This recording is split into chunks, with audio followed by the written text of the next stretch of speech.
இலக்கிய செயல்ல அடுத்து என்ன நடக்கலாம்? நம்ப இலக்கியா எப்படியாவது இந்த கார்த்தி குடுத்துருக்க வக்கீல் நோட்டீஸ்க்கு பதில் குடுத்தே ஆகணும். ஏன்னா, கார்த்தி புரியாம பேசிட்டு இருக்கான். கார்த்தி பின்னாடி இருந்து அந்த எஸ்எஸ்கே தாட்சன் 2 பேரும் ஆட்டி படைக்கிறாங்க. அதனால நாம கௌதம் நேரா போய் நம்ம லாயர பார்க்கலாம். லாயர பார்த்து அந்த எஸ்எஸ்கே தாட்சன் 2 பேரும் தேவையில்லாம நம்ம குடும்ப விஷயத்துல தலையிடுறாங்கன்னு சொல்லி, நாம அவங்க மேல ஒரு கேஸ் போட்டு உள்ள தள்ளலாம். வாங்க கௌதம் அப்படின்னு சொல்லி 2 பேரும் முடிவெடுத்து நேரா போயிட்டு நம்ம லாயர பார்க்குறாங்க. ஆனா லாயர் தெளிவா சொல்றாங்க. இங்க பாருங்க இலக்கியா, நீங்க சொல்றதெல்லாம் சரிதான். நான் இல்லைன்னு சொல்ல. ஆனா எஸ்எஸ்கே தாட்சானி 2 பேருமே இந்த கேஸ்ல சம்மந்தப்படவே இல்லைங்க.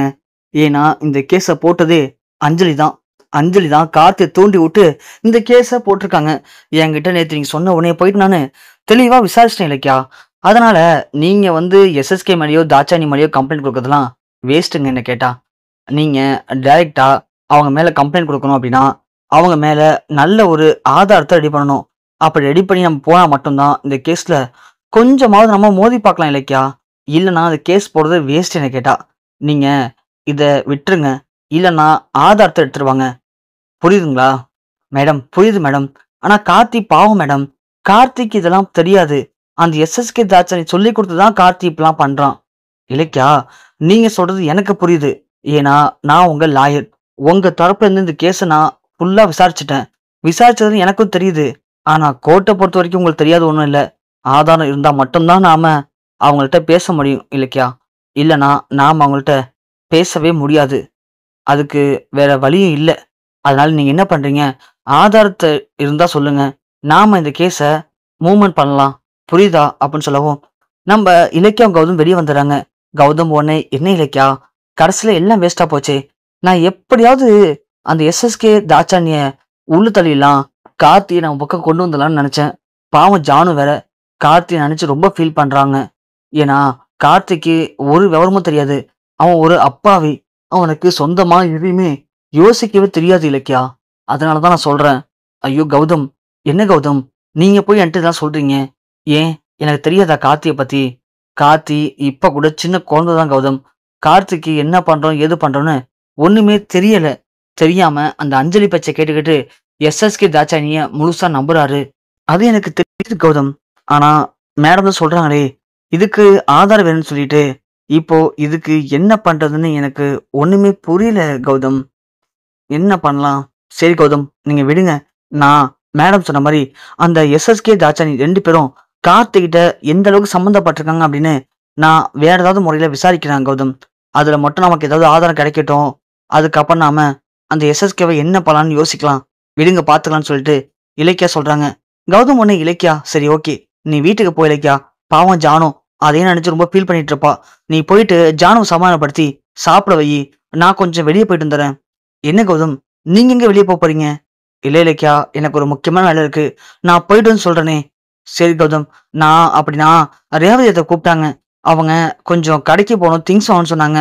நான் போயிட்டு ரேவதியத்தைக்கு திங்ஸ் எல்லாம் வாங்கி கொடுத்துட்டு நான் அதுக்கப்புறமா வீட்டுக்கு போவா? சரி இலக்கியா. ஆமா, நீங்க போயிட்டு வரது எவ்வளவு ஆகும்? நான் ஒரு 1 hour ஆகும் கௌதம். ஏன் கௌதம்? இல்ல இலக்கியா, சப்போஸ் போற மாதிரி இருந்தா நீ கால் பண்ணு, சேர்ந்தே போயிடலாம்ல. சரி கௌதம், நீங்களும் சப்போஸ் வேலை முடிச்சிட்டீங்கன்னா எனக்கு கால் பண்ணுங்க. நானும் முடிச்சு அவளுக்கு கால் பண்றேன் சரியா அப்படின்னு சொல்லிட்டு நம்ம கௌதம் அங்கிருந்து கிளம்புறாரு. கௌதம் கிளம்பி நேரா ரேவதி வீட்டுக்கு தான் போறாங்க. ஆனா வீட்டுக்குள்ள போகாம கார்லயே வெயிட் பண்றாரு கௌதம். இலக்கியா அங்கதான் போயிட்டு ரேவதி கிட்ட பேசிட்டு அங்கேருந்து கிளம்புறாங்க.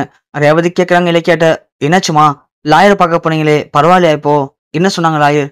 இல்லத்த, அது ஒன்றும் சரிப்பட்டு வரல.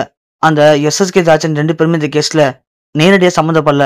அவங்க 2 பேருமே மறைமுகமாக சம்மந்தப்பட்டிருக்காங்க.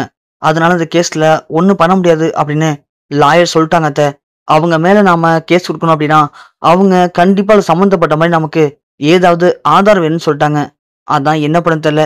கௌதம் ஃபீல் பண்ணாரு. அதுக்கப்புறமா கௌதம் நான் அமுச்சு வச்சுட்டு தான் இங்க வந்திருக்கேன். கௌதம் எங்கேயோ முக்கியமான வழியா வெளியே போன்னு சொல்லியிருக்காரு அத்த. வரட்டும், நான் ஏதாவது பண்ணி கண்டிப்பா அந்த எஸ்எஸ்கே தாட்சானிய உள்ள அனுப்புறதுக்கான வேலையை நான் பார்த்துருவேன் அத்த. இங்க இலக்கியா ரேவதிக்கு சமாதானப்படுத்தி ரேவதி அடிச்சுட்டு கடைக்கு போறாங்க. ரேவதியும் இலக்கியாவும் போனதுக்கு அப்புறம் நம்ம கௌதம் அதை வீட்டுக்குள்ள போறாரு. எதுக்குடா கௌதம் பதி வீட்டுக்குள்ள போறான்னு பார்த்தா கௌதம் உள்ள போய் சாவி திறந்து ரூமுக்குள்ள போய் பாக்குறாரு. பார்த்தா அங்க ரேவதியோட திங்ஸ்லாம் இருக்கு. அந்த ட்ரா அலமாரின்னு எல்லா இடத்தையும் தேடுறாரு. ஆனா எதுவுமே கௌதம் தேடி வந்த எந்த ஒரு பொருளும் கிடைக்கல. அப்போ செல்ஃபுக்கு மேல ரேவதி யூஸ் பண்ற பழைய ட்ரங்க் போட்டி இருக்கு. அதை பார்த்தோன்னே கௌதமுக்கு ஒரு ஐடியா. இந்த ட்ரங்க் போட்டியில நமக்கான பதில் இருக்குமோ அப்படின்னு கௌதம் ட்ரங்க் போட்டி எடுத்து திறக்கிறாரு. கௌதம் எதை தேட வந்திருக்காரு அப்படின்னா, கௌதம் பொறுத்த வரைக்கும் தான் அப்பா யாரு அப்படிங்கிறத நாம தெரிஞ்சுக்கிட்டே ஆகணும். ஒரு பக்கம் நம்ம தம்பி கார்த்தி பண்ற சேட்டைகள் இருந்தாலும் அவனை காப்பாத்திக்கலாம். ஆனா நம்ம அப்பா யாருங்கிற உண்மை தெரிஞ்சாதான் அந்த எஸ்எஸ் நாம போய் நேரடியா மோத முடியும். ஏன்னா எஸ்எஸ் எப்ப போனாலுமே அவன் நம்மளோட வீக்னஸ் பாயிண்டா அப்பம் பேர் தெரியாதவன் அப்பா பேர் தெரியாதுன்னு சொல்லி நம்மள ஈஸியா ஆஃப் பண்ணிடுறான். அதனால அவனுக்கு ஒரு முடிவு கட்டணும் அப்படின்னா நம்ம அப்பா யாருங்கிறத நாம தெரிஞ்சுக்கிட்டு தான் ஆகணும் அப்படின்னு கௌதம் இங்க ரேவதிட்ட கேட்டும் ரேவதி சொல்ல மாட்டாங்க.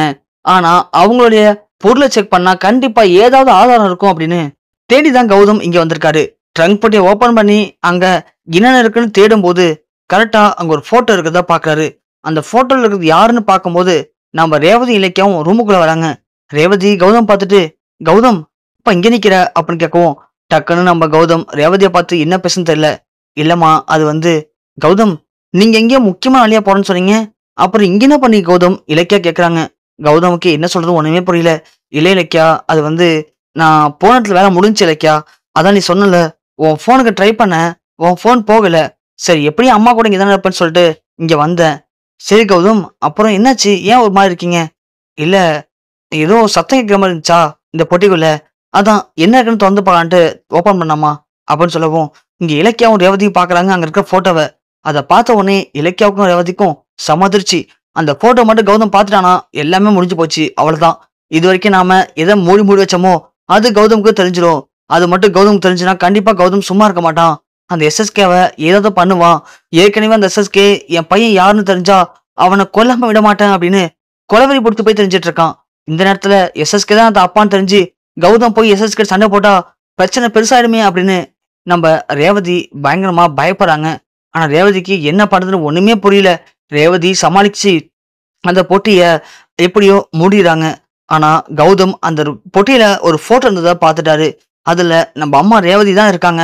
ஆனா அதுக்கு பக்கத்துல இருக்கிறது யாருன்னு பாக்கிறதுக்குள்ள அம்மாவும் இலக்கியா வந்துட்டாலே. இப்போ என்ன பண்றதுன்னு தெரியாம நம்ம கௌதம் பயங்கர ஷாக் நிக்கிறாரு. இலக்கியாவும் சரி கௌதம் போலாம் வாங்க, அத்தை வர போன் வச்சுட்டு இருக்காங்க.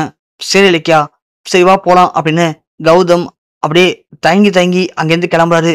ரேவதி நினைக்கிறாங்க நல்ல வேலை கௌதம் அவங்க அப்பா யாருன்னு தெரிஞ்சுக்கதான் இங்க வந்தான். சரியான நேரத்துல உள்ள புந்து நாம கௌதம் அந்த போட்டோ பார்க்காம எப்படியோ காப்பாத்திட்டோம். இதுக்கப்புறம் கௌதம் இந்த போட்டோவை பாத்திரக்கூடாது அப்படின்னு ரேவதி அதை எடுத்து வேற இடத்துல ஒளிச்சு வைக்கிறாங்க. இங்க கௌதம் கை கட்டுனது வாய் கட்டலையே, இன்னும் ஒரு 2 நிமிஷம் அம்மா வராம இருந்தா அந்த போட்டோல இருக்கிற ஆள் யாருன்னு பார்த்திருப்பேன். பார்த்திருந்தா தான் அப்பா யாருங்கிறத நான் கண்டுபிடிச்சிருப்பேன். என்ன காரணத்துக்காக ரேவதி அம்மா நம்ம அப்பா யாருங்கிறத மறைக்கிறாங்க, ஏன் இப்படி பண்றாங்க, அது மட்டும் எனக்கு புரியவே இல்லையே அப்படின்னு கௌதம் யோசிச்சுட்டு இருக்காரு. இன்னொரு பக்கம் இலக்கியா கௌதம் தான் அப்பா யாருன்னு தெரிஞ்சுக்கிறதுக்கு இந்த அளவுக்கு இறங்கிட்டாரு. ஏற்கனவே எஸ்எஸ்கே கார்த்தி மூலியமா நமக்கு பயங்கரமா குறைச்சு கொடுத்துட்டு இருக்கான். இந்த நேரத்துல கௌதம் சும்மா இல்லாம தான் அப்பா யாருங்கிறத கண்டுபிடிக்கணும்னு ஒரு முடிவோட இருக்காரு. இதுக்கு மத்தியில நாம எப்படி இந்த எஸ்எஸ்கேவை ஜெயிலுக்கு அனுப்ப போறோம், எப்படி கார்த்தியை நம்ம வீட்டுக்கு கொண்டு வர போறோம், கௌதமோட அப்பா யாருங்கிறத கௌதமுக்கு எப்படி சொல்லி புரிய வைக்க போறோம், ஒண்ணுமே புரியலையே அப்படின்னு பயங்கர குழப்பத்தோட முடிச்சுக்கிட்டே போயிட்டு இருக்காங்க நம்ம இலக்கியா.